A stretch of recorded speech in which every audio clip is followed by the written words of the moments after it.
impossible for us to detect whether or not God made two universes or just one universe. But you could also speculate that maybe there's an infinite number of universes. While my atheist peers basically argue this way: there's no fine-tuning, there's no personal God, there's an infinite number of universes where every universe is different from every other universe, and we just happen to be living in that one lucky accident where everything is just right. Now, it was a famous atheist, Leonard Susskind, who said, we atheists have got to stop using that argument because it explains everything. And he says, an explanation that explains everything explains nothing. Now, he left it at that. But what you'll see in the Creator and the Cosmos, I actually give an example of what he's referring to. If you've got an infinite number of universes, where every universe is different from every other universe, you're going to have life on an infinite number of universes. You're going to have birch trees on an infinite number of planets. And you're going to have an infinite variety of different species of birch trees. And birch trees peel white pieces of bark.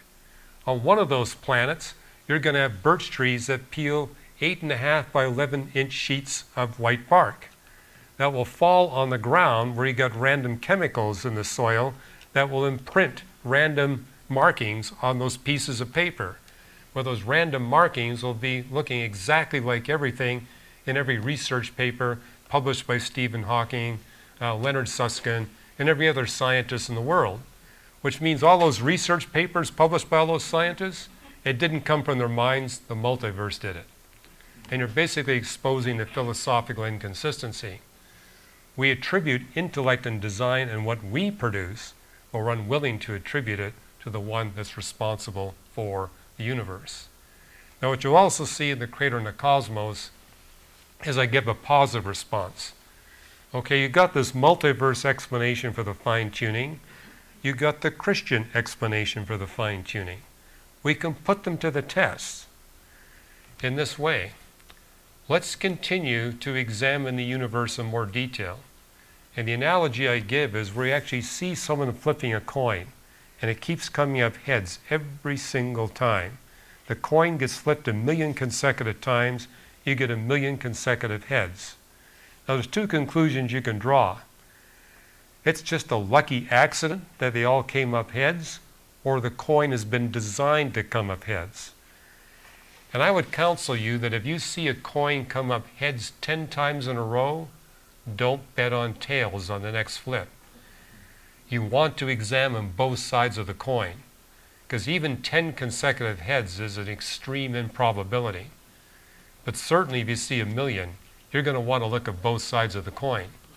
And if you see heads on both sides, you know it's been designed to come up heads. We can do that with the universe. We can look at it in more detail than we've examined it so far. And if looking at it in more detail, we see that the fine-tuning continues to rise exponentially in the context of human beings.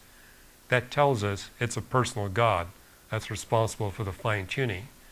But if the fine-tuning peaks, plateaus, and begins to drop, I'd say that could be evidence that the atheists are right, that it's just simply a cosmic accident.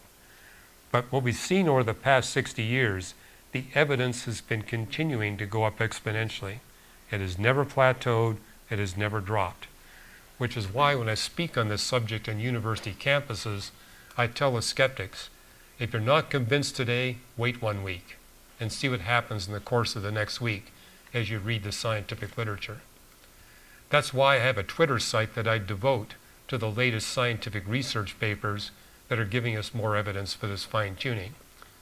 And if you visit that site, I post an average of 4 research papers a day. I give you links to the papers so you can see for yourself the exponentially increasing evidence. Thank you, Hugh. We're going to do one more question, and then we're going to fill out these cards and take a break and do a drawing. So if you want a chance to win something for free, put your name and interesting information on one of these cards, and we'll come around and collect them, and we'll do a drawing. So, Carrie, you got a question? Go ahead. It's not really. I'm going backwards a little bit to Noah's Ark. Can you hear me? Yep. Sure. Okay. I'm going backwards a little bit to Noah's Ark. It's more of a comment than a question, so you might have time for another question here. But I don't know if you're familiar with Ron Wyatt. Yes. Okay, well, he's claimed to discovered Noah's Ark over in Turkey. He did seismographic readings and stuff, and he claimed to have found Noah's Ark, you know, and the size of it and everything, with titanium rivets and bolts. So if you want to Google him, you can, and there's many biblical discoveries that he's found and located different parts of the earth. So it's more of a comment than a question. Yeah, I'm familiar with his claims. As a scientist, I don't think his claims are credible. You know, he's found this thing that kind of looks like the shape of an ark high up on Mount Ararat. But, you know, one of my hobbies is mountaineering. And when you're in alpine areas, you see all kinds of features that look like giant boats. I've seen many of them myself here in North America. So it's not unusual, but I would give a biblical response to his claim. Psalm 104, verses 6, 7, and 8 refer to creation day 3, where God transforms our planet from a water world to where we now have continents.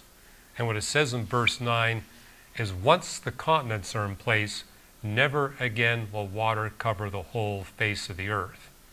Now, it's not just Psalm 104 that states that. It's repeated 4 other times in Job, Psalms, and Proverbs. And so that, from a biblical perspective, rules out a flood that would cover that high up on Mount Ararat. That's why I'm saying the low foothills of Ararat are a much more likely landing place for the ark than up, say, at 8,000 to 10,000 feet above sea level. And if you go to 2 Peter 2, it says the world of the ungodly was flooded.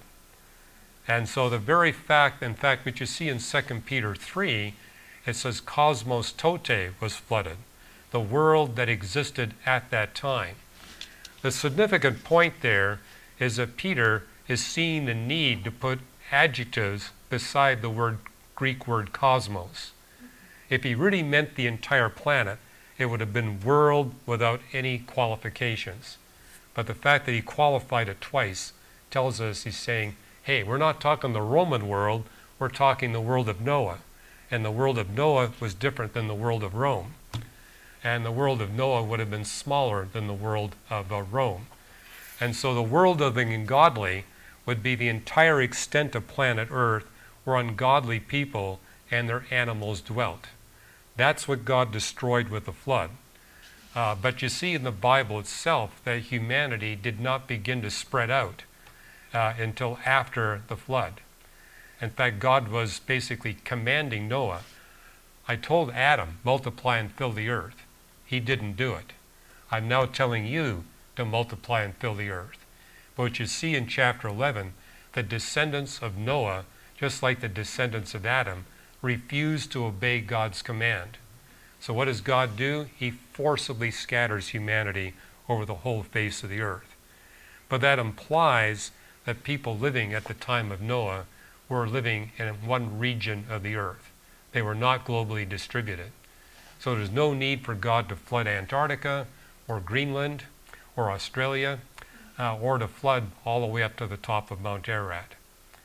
All he needs to do is flood that region where the ungodly people are living, and flood it to a sufficient degree that he wiped them out and all the animals that were associated with them. And I say animals, Genesis 7 and 8 tells us it's the nephesh animals that were in relationship with these ungodly people that God destroyed. He didn't destroy all animal life. He destroyed the soulless creatures that were associated with those ungodly people. And the book of Leviticus, it explains to us it's only those kinds of animals that can be damaged by exposure to human sin. And it's something I think we've all observed. If you sin in front of a cockroach, it doesn't change the behavior of a cockroach. But if you sin in front of a dog, you can turn that dog into a mean, vicious dog. Why? Because these are animals that are designed to please their human owners. And if their owners are wicked, they're going to please their human owners by doing vicious things. So I tell people you can learn a lot about the humans by watching their pets. If the pets are vicious, watch out for the human owner. Well, great. Let's take a break for a moment. If you guys have some cards, Mark, do you mind collecting the cards? And we'll do a drawing here.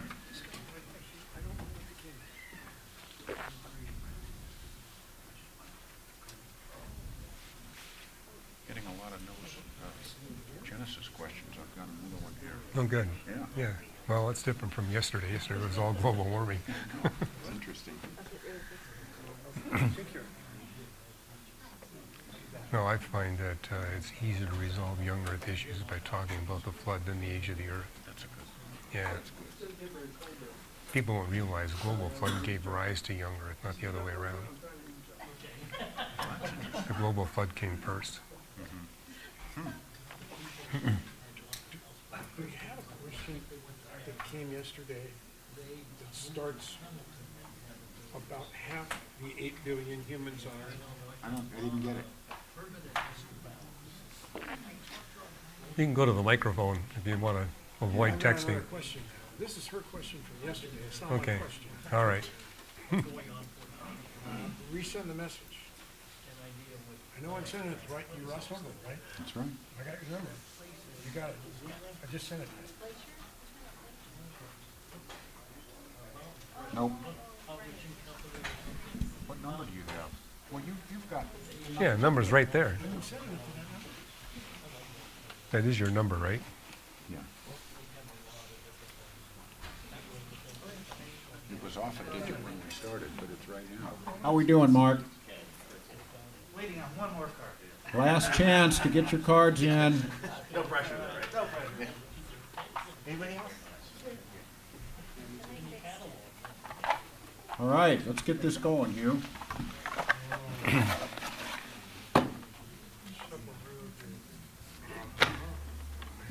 There's no folded cards here. Nobody trying to cheat. All right.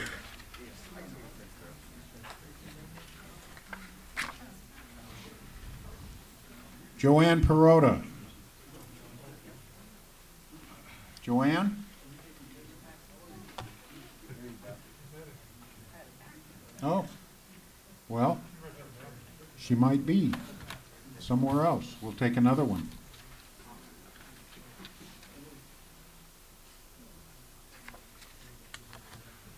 Gary Pogue. If I show up for the next night. Okay, so here's what we have. We have a video called The Great Debate, Hugh Ross and atheist Victor Stenger, the 4th edition of The Creator and the Cosmos, and one of Hugh's latest books, Improbable Planet. Which one would you like? That one. Okay. Can I get an autograph? Sure. You promise to read it? I've read it anytime. Oh, He's going to give it away to gotta somebody. give it right. Yeah.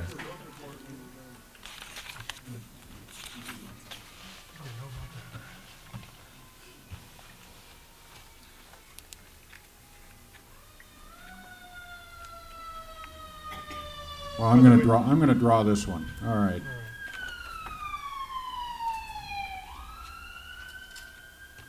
We're doing Gary's tonight. Gary Jordan. Thank you, Hugh. Sure.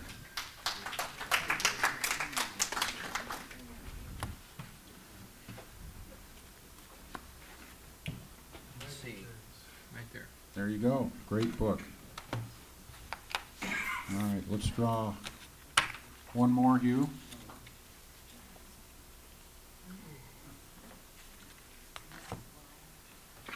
Linda Weigel. Where are you, Linda? Good job. You get your choice between this and this. You take this. Okay, great.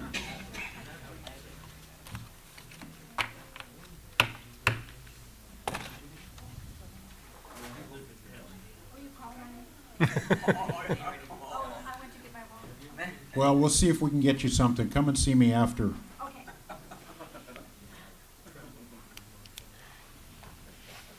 Any microphone questions? Okay, go for it. If there is a God, what reasons would there be that would be the God of the Bible rather than the God of Islam or any other religion? You know, a few months ago, I had two Muslim apologists from Turkey in my office, and they asked me the same question. How do you distinguish between the God of the Bible and the God of the Quran? And they wanted a scientific answer. And the answer I gave them was, science only makes sense if God is triune. Basically making the point that with a triune God, you got God the Father, God the Spirit, and God the Son in relationship with one another before they create anything. So they're experiencing a relationship of love. They're giving love and they're receiving love from one another. And therefore it makes sense that they would be creating creatures that likewise can receive love and give love. The problem with Islam is you got God all by himself. There's no one to love. There's no other person.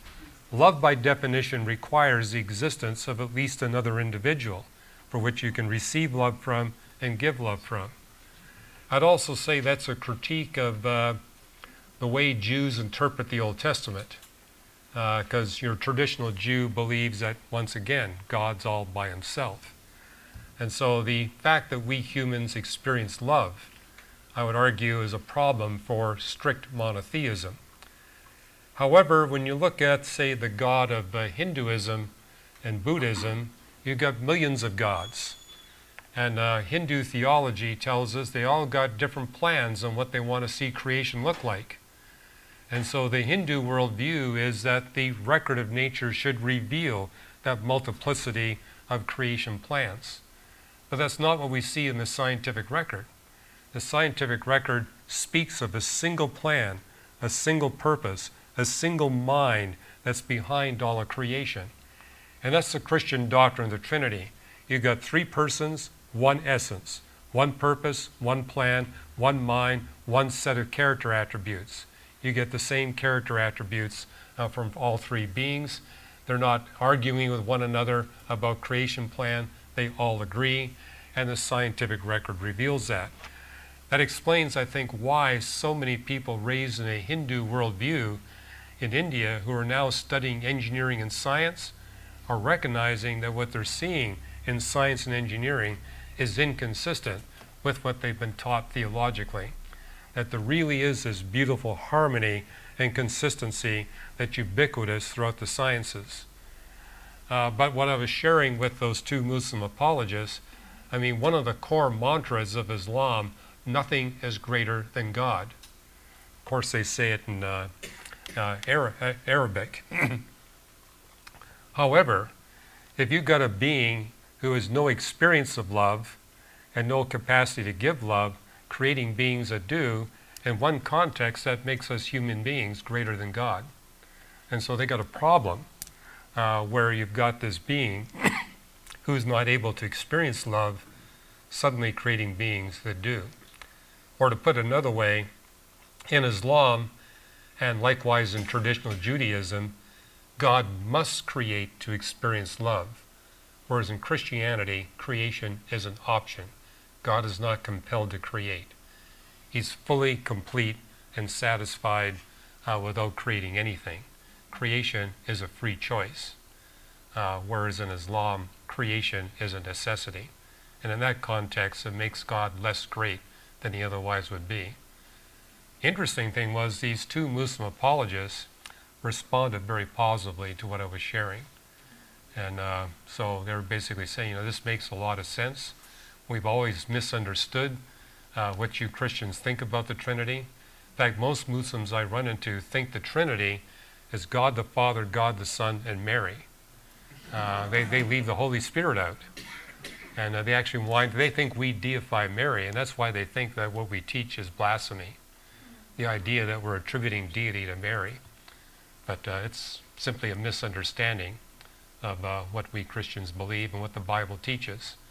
Or what I share with my Jewish friends, something we're actually doing in the Paradoxes class right now on Sunday mornings, is going through the book of Isaiah and realizing of all the books of the Bible, it's the book of Isaiah that gives us the most detailed teaching on the doctrine of the Trinity. A lot of Jews think we get it from the New Testament. No, it's the Old Testament that strongly teaches the doctrine of the Trinity. And there's a reason why so many chapters of the book of Isaiah are on the forbidden list for Jews to study. In fact, a friend of mine who became a Christian, who was raised an Orthodox Jew, he told me he became a Christian through reading those forbidden passages in Isaiah. And he saw, for example, the teaching of the doctrine of the Trinity. That was one of the things he saw. Of course, the other thing he found was the text on the suffering of the Messiah. Good question. Thank you. Here's an online question. I don't know about Jesus Christ. However, I do have a concept of a higher power and a supreme being. How do people make their choice without the knowledge of Christ? Is knowledge and acceptance of God alone enough to get into heaven? Well, I addressed that question in Hidden Treasures in the book of Job, where you'll see a chapter there on how Job was able to discern all the critical components of the Christian message of salvation, looking only at the record of nature. And you see this in the book of Romans, chapter 1, where it says everyone is without excuse because everyone has been exposed to the message that God has declared through the record of nature. And the point there is, in order to receive salvation, it's not necessary to know the name of the Redeemer, but it is necessary to know that there is a Redeemer. It's also necessary to know that the Redeemer is God. But when you read the book of Job, what you discover in his debate that he has with his three friends, he first begins by pointing out how powerful the Creator must be, and how loving the Creator must be, and how wise the Creator must be. Then he makes the point that all of us human beings have a problem. We know that God has written a law on our hearts, but we also know that when we pay attention to that law, we can't live up to the requirements of the law. We fall short. And Job reasoned that God has so much power and so much love and so much wisdom that he wouldn't leave us human beings in a hopeless situation. That, in fact, that's why Job was said, "My advocate is on high." There is an individual there, a divine being, that's a bridge between me and the one that demands that I live up to the requirements of this moral law. And then he basically referred to that advocate as his Redeemer. In the 19th chapter, he says, "I know that my Redeemer lives, and I'll see him in my flesh on the last day." So the amazing thing about Job, he not only discerned the critical components of the message of salvation you see in the New Testament, he was able to declare the assurance of his salvation. And his debate with his three friends, he says, none of us can live up to God's moral standard. We all fall short. And the only one that can help us with that is God himself. But God is so loving, he will do it if we ask him.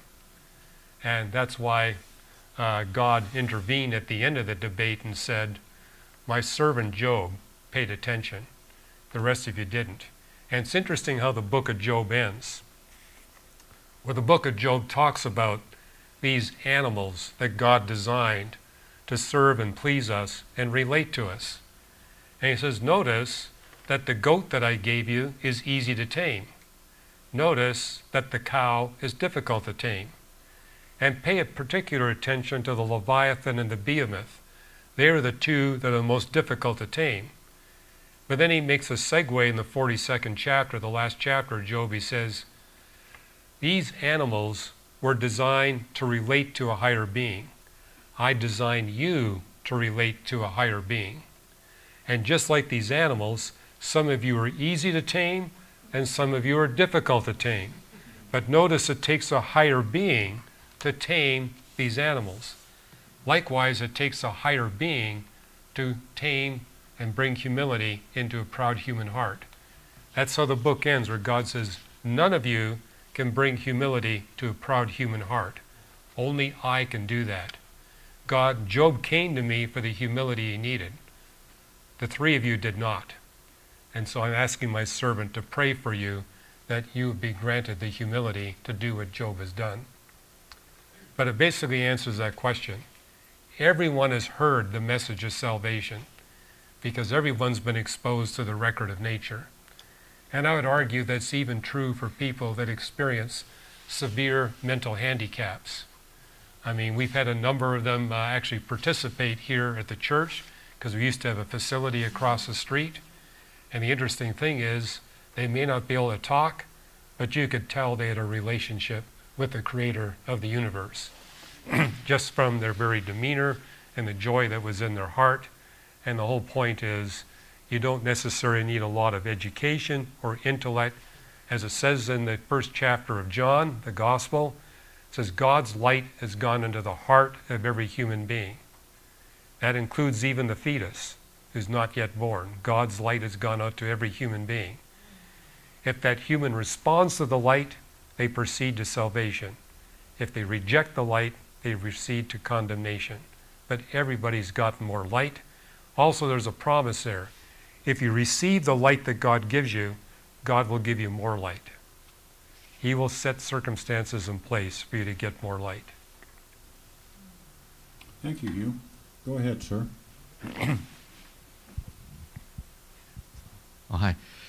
Got a question about people practicing universal energy or spiritual energy, and they may not be necessarily Christian. You know, just want to see what's your thought about those, like how, you know, I mean, it seems like once they practice, once they have the discipline, they can access all this energy from the universal realm or spiritual realm, and just want to see what's your take and thought about that. Yeah, good point. The spirit realm is very powerful, and God not only created we human beings as spiritual beings, He also created angels. But the angelic realm is somewhat similar to ours. Some of the angels are in submission to the Creator, some of them are in rebellion. And these angels have powers that we don't have. And the fallen angels, the angels that are in rebellion, are more than happy to give you spiritual power in return for you rejecting spiritual truth. That's basically the motivation and the strategy of the fallen angels.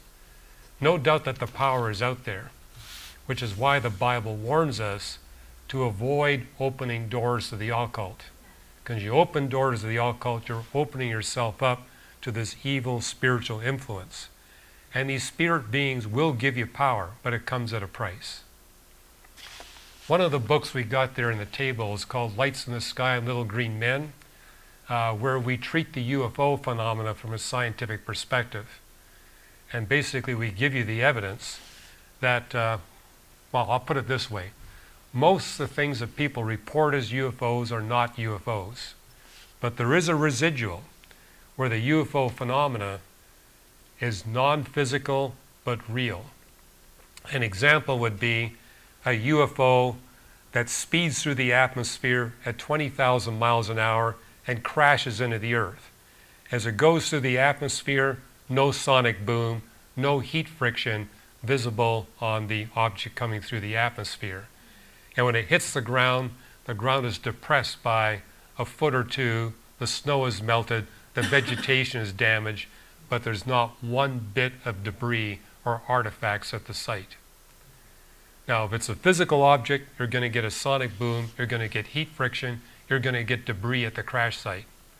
But the fact that the ground is depressed and the snow is melted and vegetation damaged tells us it's a real phenomena.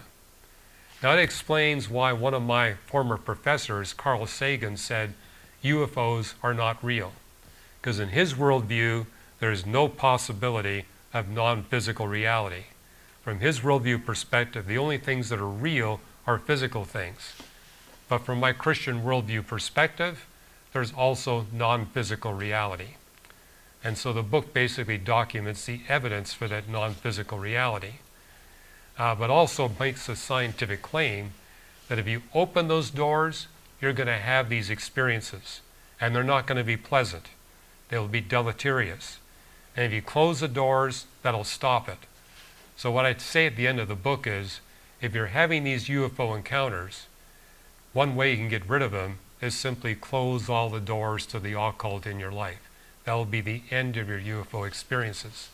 So in that sense, I argue it's scientifically testable.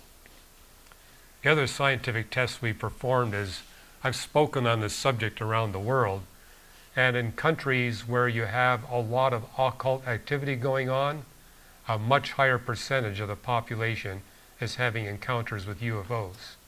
Here in the US, it's quite low. But when I went to the Soviet Union, when the communists were running the show, it was very high. By the way, in Russia today, it's much lower, mainly because you don't have government-sponsored occult research like you did during the Soviet era. Good. Thank you, Hugh. Here's a question. If God is omniscient and knows the effects of every cause, does that exclude the possibility of human free will? Does God already know the fate of each person's soul, born and unborn? That's from John here in the audience. Well, if you were participating in the Paradoxes class 35 years ago, we spent 9 months answering that question. And that 9 months got transformed into the book Beyond the Cosmos.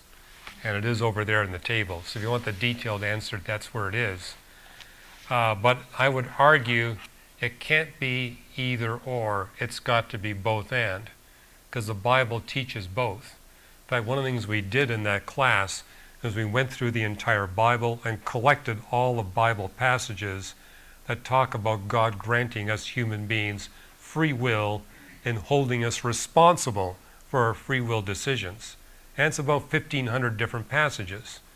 But then we had the class go through another exercise, look at all the Bible passages that make the point that God, before He created the universe, predetermined every one of our thoughts, every one of our words, and every one of our actions. And you come up with about 1,500 Bible passages talking about God's predestination, how He predetermines everything. And what's interesting is you look at those two sets of 1,500 passages, 8 of them teach both doctrines in the same sentence. A classic example is Joel 2:32. All who call upon the name of the Lord will be saved, all whom the Lord will call. So you got both predestination and free will taught in the same passage. So what I've done in Beyond the Cosmos is say, notice the theologians have been debating this for over 16 centuries. But they've been debating it in the context of the space-time dimensions that we humans experience. And so I devote a good part of the book at pointing out why it's impossible to reconcile human free will and divine predestination in the context of the dimensions of length, width, height, and time. And that explains why you've got churches that teach free will and claim that predestination is a heresy. And you've got churches that teach the opposite, where free will is a heresy and predestination is true doctrine. But we now have evidence in physics that when God created the universe, He created it with 9 dimensions of space, and the space-time theorems prove that He has the capacity to operate in at least the equivalent of 2 time dimensions. And you've got statements in the Bible that talk about how God can arbitrarily expand time and contract time. Psalm 90, a day of the Lord is like 1,000 years, 1,000 years is like 3 hours in the night. And that's only mathematically possible for a being who has access to at least the equivalent of 2 dimensions of time. So what I did in Beyond the Cosmos is look at free will and predestination in the context of 9 dimensions of space and 3 independent dimensions of time. And in that context was able to show 3 different ways you can have human free will without diminishment and divine predestination without compromise simultaneously operating. If you allow God to be as big as what physics tells us He must be and what the Bible declares He must be, you can have both. Here's the other interesting thing. Of all the world's holy books, only the Bible teaches both. The Bible is the only holy book that teaches doctrines about God that are impossible to reconcile in the dimensions of length, width, height, and time. The Trinity is another example. You can't resolve the Trinity in length, width, height, and time, but allow God to be big enough, there are resolutions. Now, what was important, I saw that when I first picked up the Bible when I was 17 years of age. And I said, this book is different. It's the only book I picked up that talks about God in a way we human beings can't visualize. Which means this book must come from a being that transcends our space-time dimensions. Because all the other books I looked at, the Hindu Vedas, the Buddhist commentaries, the Quran, all their doctrines can be visualized within length, width, height, and time, which told me they're probably just mere inventions of human beings. But the fact that the Bible is filled with doctrines that are impossible to reconcile in four space-time dimensions is evidence its message comes from a being that transcends the space-time dimensions that we human beings can visualize. Good, thank you. Phil? Is it on? Okay. Are you acquainted with the term whiffum? With them? Whiffum. What's in it for me? Oh, okay. I am now. Well, it's a motivation persuasion term used in sales. So you want to know what's in it for the guy you're talking to. And what's in it for us to be Christians is we do see a pathway to heaven in a relationship with a God who's our Father, our Dad, our Creator. We see all that as a vision, and we continue to exponentially reinforce it just the way you're talking about. That's what's in it for us. Without going too much into space and the cosmos in terms that I don't get, in human terms, what's in it for the atheist? Not the scientific atheist, Stephen Hawking. The average atheist. The guy that got out of college that was educated by Jesuits or by, Cal Berkeley. The lady that just wandered through the world and wound up saying, I don't think there's a God. It doesn't work for me. What's in it for them? I don't get it. Okay. Let me make one additional point to what you said before. What's in it for those of us who are Christians is we have the promise of this eternal fellowship with the Creator where there's going to be no sin or evil for the rest of eternity. But the Apostle Paul makes the point, we get something right now. He refers to it as a down payment in the book of Ephesians, and basically says the moment you give your life to Jesus Christ and make him the boss of your life and your personal Savior, the Holy Spirit begins to fill you with new desires. And these desires are where you're beginning to see sin degrade in your life, and your capacity to enter into fulfilling relationships increase, and your desire to have relationships with God increases. So there's things we get right now. And in that sense, there's every benefit to not delaying giving your life to Christ, because now you're going to have really fulfilling relationships with the people that would not happen before. But what's in it for the atheists, they would say what's in it for them is that they can be autonomous. There's no one telling them what to do. And that's all it is that I don't have to have anyone telling me what to do. Now, it's deceptive in this sense. The Apostle Paul makes the point that the way we relate to God determines who we become a slave to. Where the atheist is deceived is they think that they're their own boss. But in the rebellion against the real boss, they wind up becoming submitted to the evil boss. They become captive to Satan. They don't know that, but that's something you see in Paul's letters, is that while we're here on earth, we're on a pathway.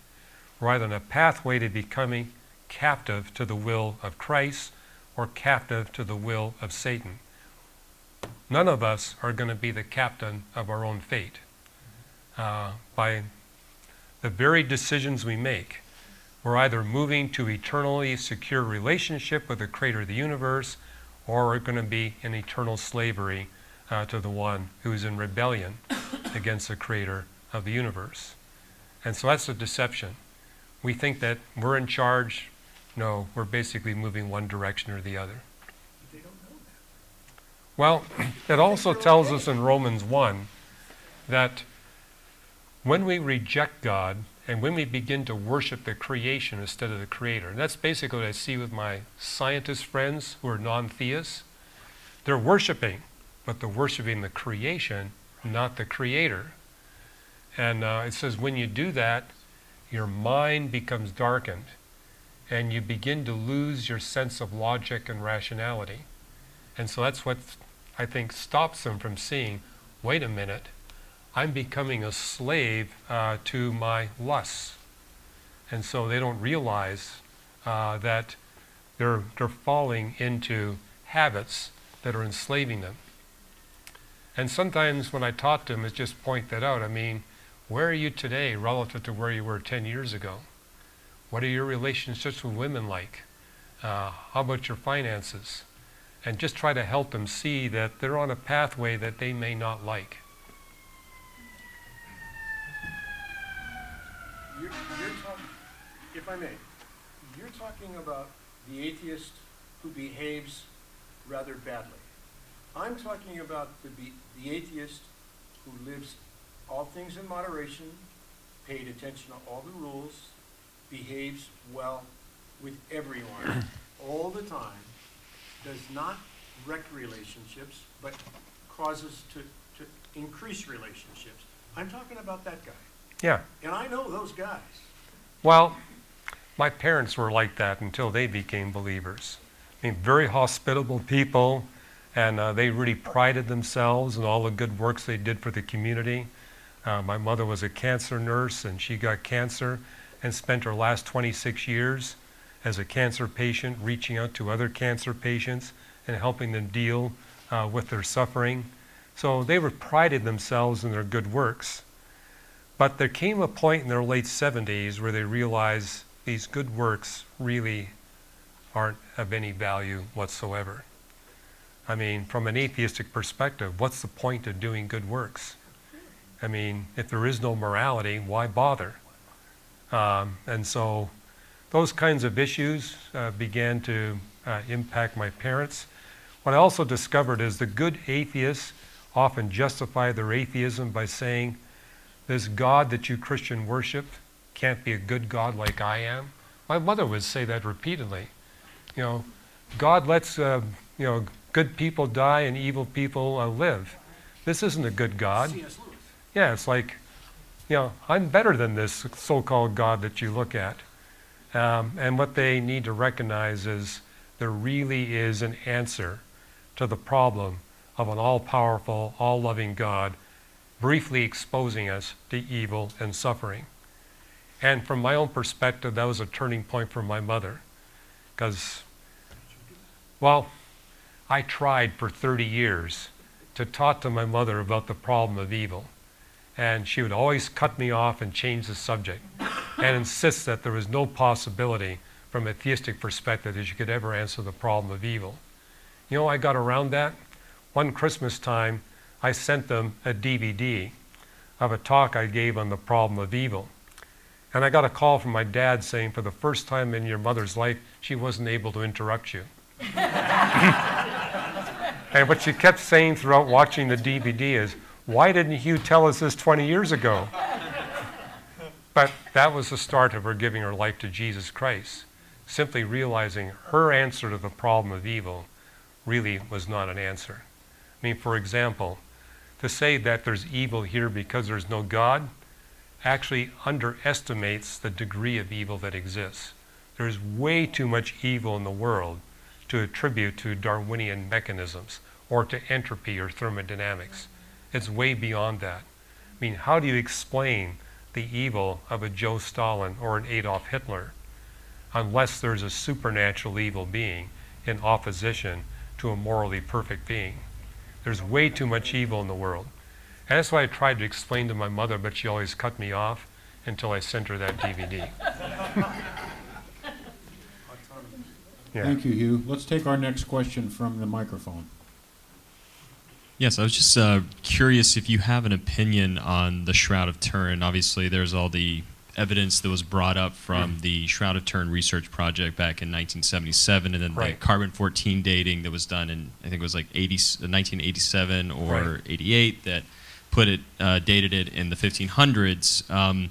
I'm not sure if you're aware, but back in 2013, there was a team of Italian scientists that did a form of light spectroscopy on it, and it dated it between 300 BC and 400 AD, so shifting it back to, you know, much closer to the 1st century. Do you have, as a scientist, an opinion on that? Have you done a lot of reading on it, and do you think it is the authentic burial shroud of Jesus, or just some kind of anomaly or forgery?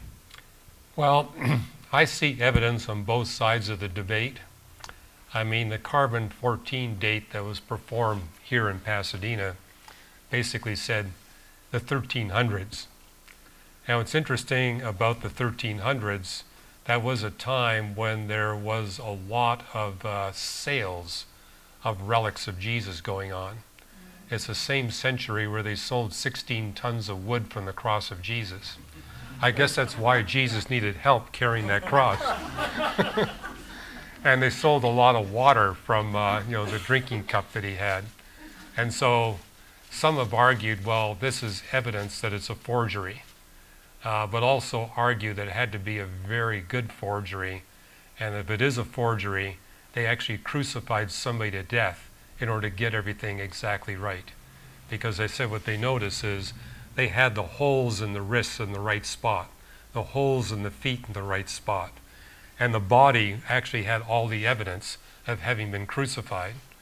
But that's kind of chilling to think that if it is a forgery, they actually crucified somebody in order to get a really good forgery there. People have also pointed out that there are threads in the fabric that date back to the time of the 1st century. And so they use that as evidence that this really isn't 13th century, it's actually 1st century, and therefore might be the legitimate shroud. And then the evidence you mentioned has been put forward. I would argue the only way this is going to get settled is take a bigger piece from the shroud, because the critique of the carbon-14 date was too small of a piece and from the wrong part of the shroud. Okay, let's call her bluff. Pick any piece of the shroud you want. In fact, let's get several different samples from different pieces of the shroud. Let's get enough material from the shroud that we can get a really accurate carbon-14 date. For example, if it really is 13th century, you're going to need a fairly big piece of the shroud. Instead of 1 inch by 1 inch, you're going to need to be equivalent of about 16 square inches. The reason why is the half-life of carbon-14 is 5,715 years. And if we're talking 13th century, that's only 700 years ago, which means that you're going to need a bigger sample to get an accurate date. But that's all highly doable. And people have said, well, if we give them big pieces of the shroud, it's going to destroy the value of the shroud. I don't think so. The shroud's really big. You should be able to take a dozen or 16 square inches out of different pieces of the shroud without in any way damaging the integrity of the artifact. And that would really settle the debate. Because, if you got an error bar of, say, less than plus or minus 50 years in the carbon-14, that should really settle the issue. But I'd argue right now it's not settled. It could be one or the other. Now, as far as its apologetic value, we don't need the shroud to basically declare that the historical evidence for the bodily resurrection of Jesus from the dead is overwhelming. We don't need the shroud to prove the resurrection. Lawyers in the last century, 2 centuries ago, actually said the evidence for the bodily resurrection of Jesus from the dead, historical evidence, is stronger than the evidence that Napoleon was defeated at Waterloo. And they were writing at a time when there were still many soldiers alive from that battle. Thank you, Hugh. This is Margaret from South Bay. She says in Genesis 2:10, quote, "A river flowed out of Eden to water the garden, and there it divided and became 4 rivers. Where was this one river of Eden, and how was it divided?" Good question. You'll get a detailed answer in the book Navigating Genesis. But what you notice is Genesis 2 talks about these 4 rivers coming together in Eden. but it tells you where each river flows from. It says the Tigris and Euphrates flow from the region of Asher, Assyria. And it says that the Pishon flows out of the mountains of Havilah where there is gold. And then it says the Gihon flows out of the mountains of Cush. And those four rivers we can identify to this day. The Tigris and Euphrates are still flowing. The Gihon, the Pishon are dry riverbeds. But they show up beautifully on satellite images of Arabia.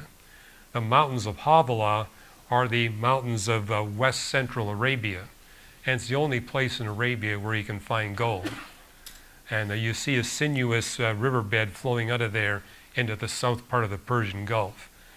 The mountains of Cush are usually understood as the mountains of East Africa, but during the last ice age, there was a bridge joining Arabia to Africa. During the last ice age, sea levels were about 400 feet lower than they are today. The one place on the map where those four rivers join together is now 250 feet below sea level. It's in the southeastern portion of the Persian Gulf. But during the last ice age, more than 90% of what is now the Persian Gulf was above sea level.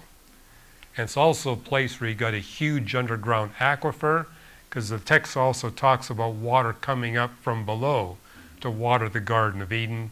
It talks about this mist, and that describes very well the region of the Persian Gulf. That's also a place where it would have been plenty warm enough during the last ice age that you wouldn't need clothing. The problem with putting it in a traditional location high up in the mountains of Turkey, you're going to need clothing. Good. Thank you. No more microphone questions, huh? Here's one. All right. So, the question is a little bit about, like the Bible talks about, like, I just want to give a couple of examples. Like, let's say, for example, the Bible will talk about God listen to all our prayer and all our prayer will be answered.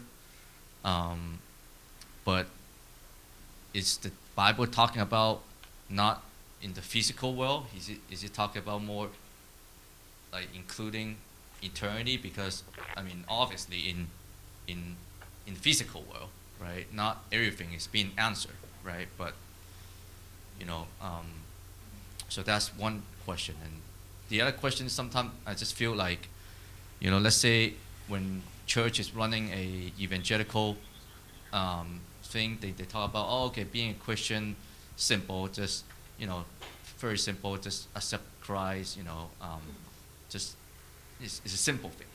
But then once we become a Christian and then we talk about, oh, you got to bear the cross of Jesus, is a very, very narrow way, right? I just see kind of like, it's kind of hard to digest that part, the difference of those, you know, so kind of try to understand a little bit further on that. So, well, let me deal with your first question first, which is prayer. And there's a condition that comes with prayer. God says he'll answer any prayer that you make that's in line with the will of the Father. And so that's a condition, that if you pray a prayer that is against the will of God, it will not be answered. If it's in line with the will of God, it will be answered. Which is why I tell Christians that prayer is meant to be a two-way conversation. You talk to God, but you listen to God. How are you going to determine the will of God if you're not listening to him? So it's important that we listen to God. And you say, how do you listen to God? He speaks to us while we pray. He speaks to us while we read Scripture. He speaks to us through other believers. And so if God's not answering your prayers, take advantage of those three venues to learn about the will of God. And often when God doesn't answer prayers because he's challenging you to think of something bigger and better. It's like, you're asking for something small, I want you to ask for something big.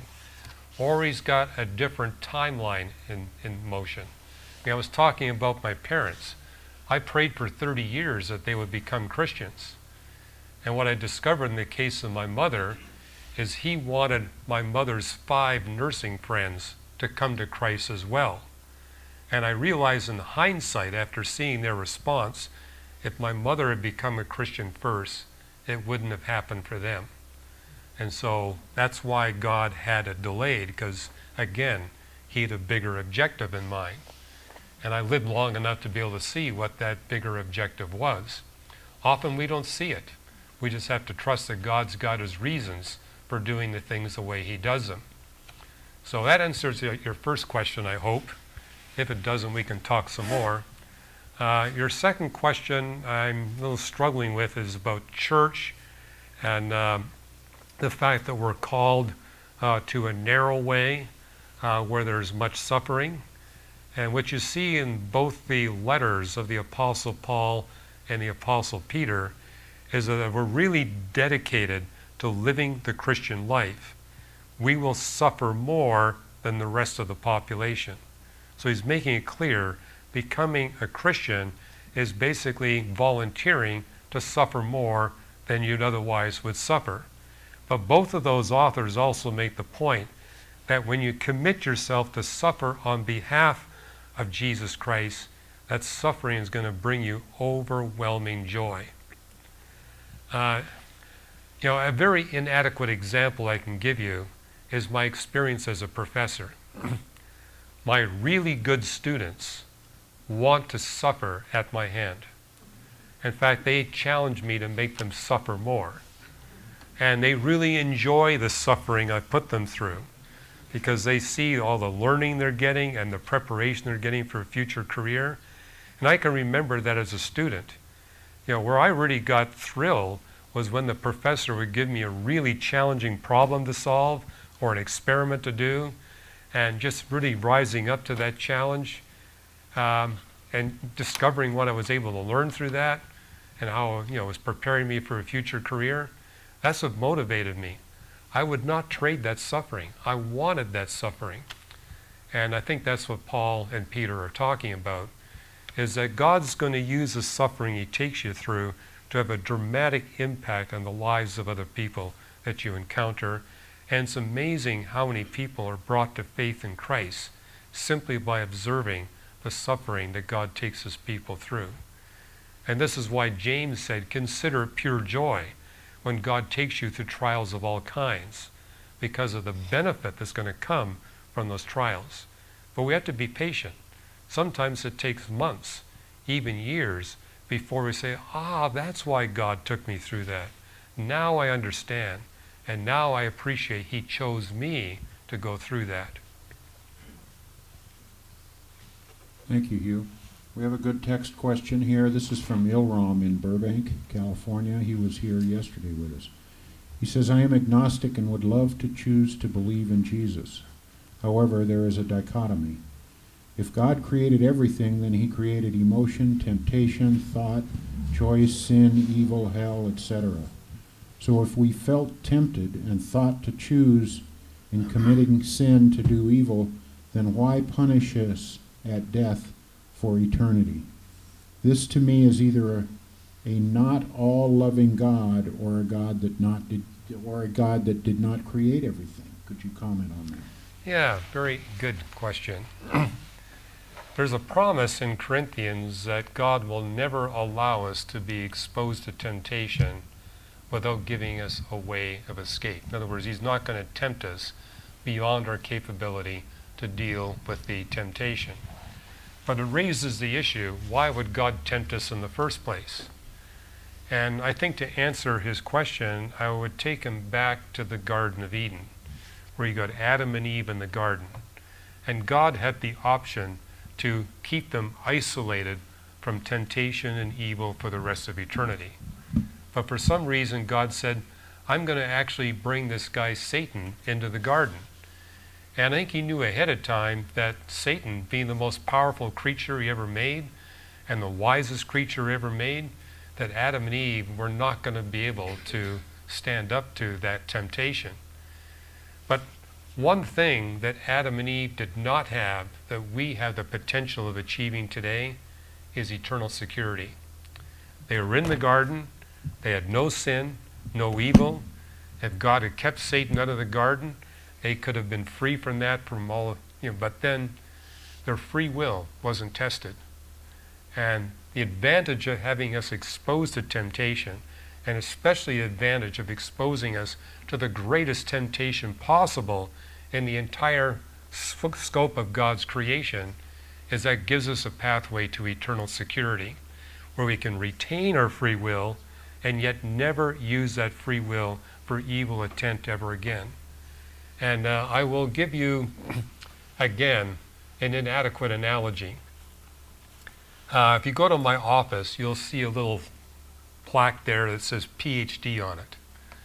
And that little piece of parchment I got that says PhD guarantees that never again will I have to be tested for my competency in astrophysics. And it's based on the idea I've already been subjected to the most challenging tests possible, so it's pointless to test me any further. Well, in one sense, God is doing the same thing. He's exposing us to the most challenging tests. And if we pass that most challenging test, nothing can ever tempt us to using our free will for evil intent for the rest of eternity. And that's God's goal for every human being, that we'll be able to enter into the new creation with Him, with our free will intact. In fact, I would argue our free will enhanced, where we can actually experience far greater relational fulfillment than is possible in this universe, but how no one will ever use that for evil intent again. And notice at the end of the book of Revelation, the only people that get to go into the new creation are those that have passed the most difficult tests. During the millennium, we had children raised during the millennium where all they see is perfect morality and perfect economy. And then Satan's locked up. But what does the text says? At the end of the millennium, God releases Satan from his prison to tempt the children born during the millennium. And these are children that have seen Jesus Christ every day on television. They've seen a perfect economy. They got perfect laws. They're around perfected Christians. Yet the chilling thing is it says the majority choose to rebel. So it's our human heart, not our external circumstances, that cause us to rebel. So in that sense, I'm encouraged that God is doing this in this way. And the other thing I would add to the analogy, I remember when I arrived at the University of Toronto to begin graduate work in astrophysics, there were 13 of us in that freshman graduate class. The professor sat down with us and said, "You 13 are the cream of the Canadian crop. And but we're going to take you through a program here that is so challenging, no matter how intelligent you are, no matter how hard you work, you will not get the PhD unless you come to us for help. And we're here to help you. We'll give you priority. You can come into our office anytime. We will help you." Okay, of the 13 of us, 6 did not get PhDs. And some of them actually spent time in the mental institution that was right next door to our astrophysics building. Some of my professors were there as well. But what they said was true. The students that did not take adequate help did not pass. But here's what's different. The Bible tells us if we go to God for help for what we can't do for ourselves, He guarantees we'll pass the most difficult tests. My professors didn't give me a guarantee. They said, even if you come to us, you could still fail. But God says, if you come to me, I guarantee you will not fail. So, and then the other amazing thing is, look how briefly or how quickly God is doing this. The universe is billions of years old. God is eradicating evil in just thousands of years. And it's because of the way God designed the physics of the universe. And I hope this gentleman that asked the question will look at why the universe is the way it is. How God designed the physics of the universe with evil in mind. Designed the physics of the universe for a rapid eradication of evil. Hugh, it's 9 o'clock. All right. We're done. It's right at 9, It's too. right at 9. You did it perfect. Another Skeptics Forum. We've done it. So everybody, please say thank you to Dr. Hugh Ross. You're welcome.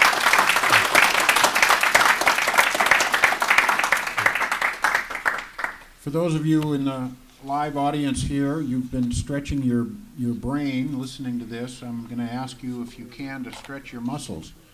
We need to take 60 of these chairs that are in this room and put them on those racks back there and wheel them down to another spot in the church. So if you're able to help us with that, we would appreciate it. And thank you, everybody, for coming.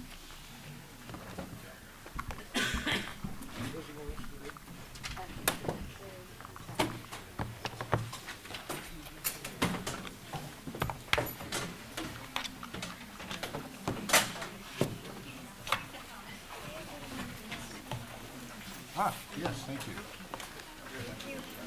Oh, you're welcome. I can help you with chairs. Oh, great. I just don't know what I'm doing. Yeah. The stack my whole thing. Yeah, let me get it going here. Things with wheels, get some things down the middle. Yeah, these right here.